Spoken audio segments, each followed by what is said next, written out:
Hello everyone, I am your friend Mahi and welcome to my channel study with Dhairya. तो होली खत्म हो चुकी है। होप कि आप सबने अपनी होली को बहुत अच्छे से एंजॉय किया होगा और एक प्यारा सा ब्रेक भी हमें मिल गया होगा। ठीक है, तो अब बारी है अपने प्रिपरेशन को फिर से ट्रैक पे लाने का। तो चलिए स्टार्ट करते हैं। अपना स्पेक्ट्रम का जो मॉडर्न हिस्ट्री हमारा चल रहा था उसे कंटिन्यू करते हैं। तो हमने अभी देख लिया था first phase of revolutionary activities in India 1907 से लेकर 1917। तो फर्स्ट फेज हमने रिवोल्यूशनरी एक्टिविटी का कर लिया था इंडिया में। अब इसी का हम सेकेंड पार्ट करने जा रहे हैं। इसी रिवोल्यूशनरी एक्टिविटी को हम इंडिया के अलावा जो अब्रॉड में कहाँ कहाँ हुई थी हम ये देख लेते हैं। ठीक है, तो इसे एक मैप में मैंने दिखाने का कोशिश किया है और ये मैप में मैं इसलिए दिखा रही हूँ क्योंकि कई बार हमसे क्वेश्चन पूछा जाता है, जैसे सैन फ्रांसिस्को। तो सैन फ्रांसिस्को में एक यूपीएससी का क्वेश्चन है कि वो पूछते हैं जो गदर पार्टी का स्टैब्लिश किया गया था वो किस साइड किया गया था, तो अमेरिका के वेस्टर्न साइड, ईस्टर्न साइड। तो ये मैप से हमें अंदाजा लग जाएगा कि सैन फ्रांसिस्को किधर है, वेस्टर्न साइड में है। यहाँ पे अमेरिका है, ये कनाडा है ना। तो ऐसे आपको देख के ये अंदाजा लग जाएगा इस मैप से। ओके, तो देखिए जैसे कि इंग्लैंड में भी हुआ था, फ्रांस, जर्मनी, सिंगापुर, सभी जगह रिवोल्यूशनरी एक्टिविटीज हुई हैं। तो जो इंपॉर्टेंट रिवोल्यूशनरी एक्टिविटीज हैं, चलिए हम उनसे स्टार्ट करते हैं। जो पहला इंपॉर्टेंट जो रिवोल्यूशनरी एक्टिविटीज हम पढ़ेंगे वो पढ़ेंगे इंग्लैंड के लंदन में इंडियन होम रूल सोसाइटी को स्टैब्लिश किया गया था 1905 में श्यामजी कृष्ण वर्मा के द्वारा। ओके, तो इंग्लैंड में 1905 में श्यामजी कृष्ण वर्मा के द्वारा इंडियन होम रूल सोसाइटी, या जिसे इंडिया हाउस के नाम से भी जाना जाता है, लंदन में इसे स्टैब्लिश किया गया था। और इस ऑर्गेनाइजेशन के द्वारा एक न्यूज़पेपर निकाला गया था जिसे सोशियोलॉजिस्ट या द इंडियन सोशियोलॉजिस्ट के नाम से भी जाना जाता है। और इंडियन होम रूल सोसाइटी के ही सदस्य थे वीडी सावरकर। जब श्यामजी कृष्ण वर्मा यहाँ से फ्रांस चले जाएंगे तो इंडियन होम रूल सोसाइटी का जो पूरा कार्यभार है वो वीडी सावरकर के द्वारा संभाला जाएगा। इसी दौरान वीडी सावरकर के द्वारा एक बुक लिखी जाती है, the Indian war of independence 1857। और मैजनी की जो बायोग्राफी थी उसका जो ट्रांसलेशन है वो मराठी में किया जाता है वीडी सावरकर के द्वारा। ठीक है,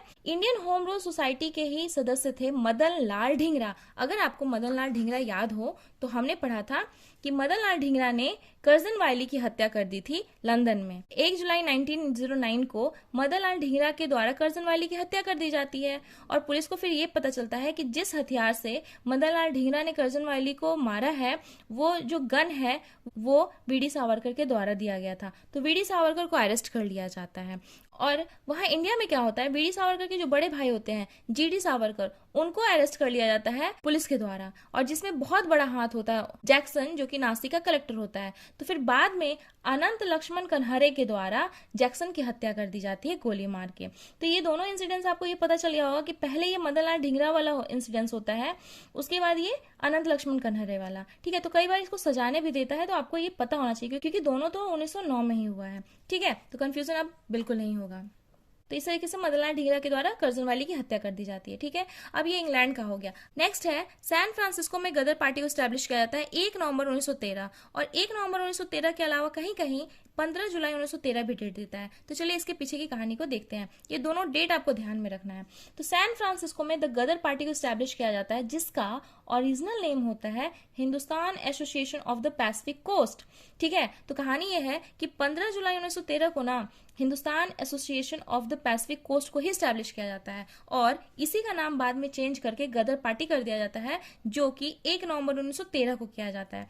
तो इसी 1 नवंबर 1913 को हम जानते हैं कि गदर पार्टी को स्टैब्लिश किया गया था। अब गदर पार्टी के जो फाउंडर हैं उनका नाम है लाला हरदयाल, लेकिन इसके जो चेयरमैन होते हैं उनका नाम होता है सोहन सिंह भाखना। तो ये आपको अच्छे से ध्यान में रखना है क्योंकि ये क्वेश्चन बहुत बार पूछा जाता है कि गदर पार्टी के फाउंडर कौन है, तो लाला हरदयाल हैं, लेकिन चेयरमैन या प्रेसिडेंट बोल देगा तो सोहन सिंह भाखना है। और लाला हरदयाल इसके जनरल सेक्रेटरी बन जाते हैं और काशीराम को इसका ट्रेजर बना दिया जाता है, तो कोषाध्यक्ष। ठीक है, और गदर पार्टी के द्वारा एक न्यूज़पेपर निकाली जाती थी गदर के नाम से, है ना। और इसका जो पहला एडिशन छपा था वो उर्दू में छपा था और ये बहुत ही ज्यादा इंपॉर्टेंट क्वेश्चन है कि गदर जो न्यूज़पेपर छपी थी वो पहली बार उर्दू में छपी थी, बाद में इसे गुरुमुखी लिपि में निकाला जाने लगा। अब एक क्वेश्चन जो बहुत ही ज्यादा इंपॉर्टेंटली पूछा जाता है, कौन इसके सदस्य नहीं थे या कौन इसके सदस्य थे, ऐसे करके बहुत बार क्वेश्चन पूछते हैं। तो ये बस आपको एक बार नाम ध्यान में रख लेना है। ठीक है, जैसे कि रामचंद्र, बरकतुल्ला, रास बिहारी बोस, राजा महेंद्र प्रताप, भिखाजी कामा, भाई परमानंद, करतार सिंह सराबा, अब्दुल रहमान। अब देखिए, अब जो आपको इसमें बरकतुल्ला दिख रहे हैं और राजा महेंद्र प्रताप, ये दोनों मिलके, ये देखिए, first time temporary government of India बनाते हैं अफगानिस्तान में 1915 में, ठीक है, जिसके प्रेसिडेंट होते हैं राजा महेंद्र प्रताप खुद, और पीएम बना दिया जाता है बरकतुल्ला को, ठीक है। ये 66 बीपीएससी री एग्जाम का क्वेश्चन पूछा हुआ है। अब नेक्स्ट आते हैं हम फ्रांस में। तो फ्रांस में सबसे ज्यादा इंपॉर्टेंट है एसआर राणा, मैडम भिखाजी कामा, और हमने देखा था कि फ्रांस में ही आ जाते हैं श्यामजी कृष्ण वर्मा, तो उनके आने से ये जो रिवोल्यूशनरी एक्टिविटीज हैं वो और भी ज्यादा स्ट्रांग हो जाती हैं। तो मैडम भिखाजी कामा, जो कि एक पारसी होती हैं, उनके द्वारा एक पेरिस इंडिया सोसाइटी को स्टैब्लिश किया जाता है फ्रांस में ही, और इस पेरिस इंडिया सोसाइटी के द्वारा एक न्यूज़पेपर निकाला जाता है जिसे कहते हैं वंदे मातरम। तो वंदे मातरम न्यूज़पेपर निकाला जाता है मैडम भिखाजी कामा के द्वारा। तो मैडम भिखाजी कामा सबसे ज्यादा इंपॉर्टेंट है इन सब में, तो इन सबसे ज्यादा क्वेश्चन इन्हीं से पूछा जाता है। तो मैडम भिखाजी कामा एक पारसी होती हैं, इन्हें मदर ऑफ इंडियन रिवोल्यूशन के नाम से भी जाना जाता है। ये सेक्रेटरी होती हैं दादा भाई नौरोजी की, और सबसे मोस्ट इंपॉर्टेंट जो क्वेश्चन इनके बारे में पूछा जाता है कि इन्होंने तिरंगे झंडे को फहराया था जर्मनी के स्टुटगार्ट शहर में, ठीक है।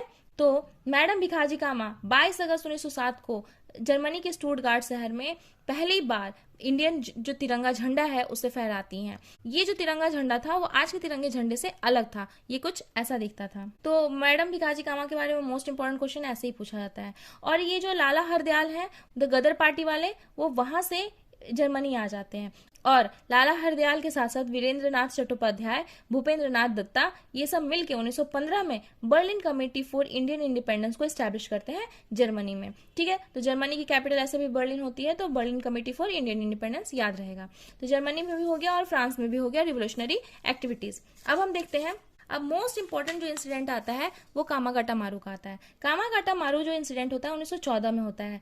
इसमें कामागाटा मारू नाम का एक जो जापानीज शिप है, उसे बाबा गुरुदत्त सिंह सिख और मुस्लिम पंजाबियों को लेके सिंगापुर से वैंकूवर जा रहे थे। ये देखिए फ्रेंड्स, ये सिंगापुर है और ये है वैंकूवर। तो इधर से ऐसे जाएंगे ना, तो यहाँ से इधर आ जाएंगे वैंकूवर में। वैंकूवर कहाँ है? कनाडा में। तो ये शिप लेके वहीं जा रहे थे वैंकूवर, लेकिन यूके की जो सरकार थी उस टाइम इंडिया में, उन्होंने कैनेडियन गवर्नमेंट को मना कर दिया ये जहाज वहां उतारने से।